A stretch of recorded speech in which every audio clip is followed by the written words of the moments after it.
Gonna look at the late West Coast game here at 11 o'clock Eastern, Gonzaga, San Francisco. And I wanted to talk about this game because I think the side and total are somewhat correlated. I mentioned this in the video I did yesterday for one of the later games between Alabama and Ole Miss. And I said I thought Ole Miss had to slow the game down in order to have success. They didn't want to get in a running matchup against the best offensive team in the country, Alabama. So I said that Ole Miss and the under was somewhat correlated. We saw the money move to both of those. And everybody jumped into the comments afterwards. That didn't work out. So much for that correlated parlay. I was like, well, the other side of that correlated parlay, Alabama and the over did hit. So the handicap is right. Just didn't work out for Ole Miss. I think it's a similar situation in this game with Gonzaga and San Francisco. San Francisco cannot afford to get in a track meet, an up tempo game against a very good full court team in Gonzaga. But San Francisco is the better rated defensive team, and they play at one of the slower paces in the conference. So at home, I do think they can dictate the tempo. So once again, I think this is a game in which we have a correlated parlay. If you like San Francisco, it probably correlates to the under. If that doesn't work out, Gonzaga and the over would be the other way to play it.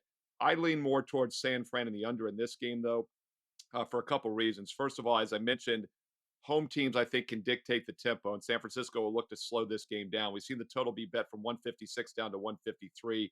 I would agree with that move. These teams met earlier this season. It totaled 149 in Gonzaga.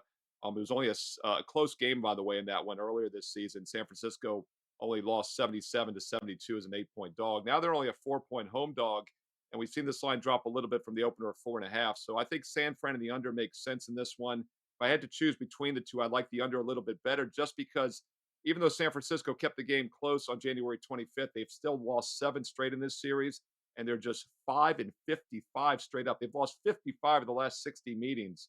So getting just a couple baskets isn't quite enough to get me to the window with San Fran, but I do think they look to slow it down to a half court game. I like under 153, and I do think San Fran and the under are correlated.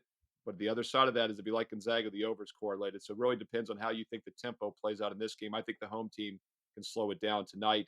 By the way, happy February 29th to everybody. And just a quick reminder for today and tonight only, leap year special. Leap 29 gets you an instant 29% discount on any direct subscription at wagertalk.com. What a great time to lock up my number one basketball. Since the history of Wager Talk, nobody's won more units on sides in college and pro basketball combined. I'm having another great season this year at Wager Talk. So it's a great time to lock up the rest of the basketball season or any all access, all sports subscription and get 29% off instantly with promo code LEAP29, LEAP 29, Steve Merrill, wagertalk.com.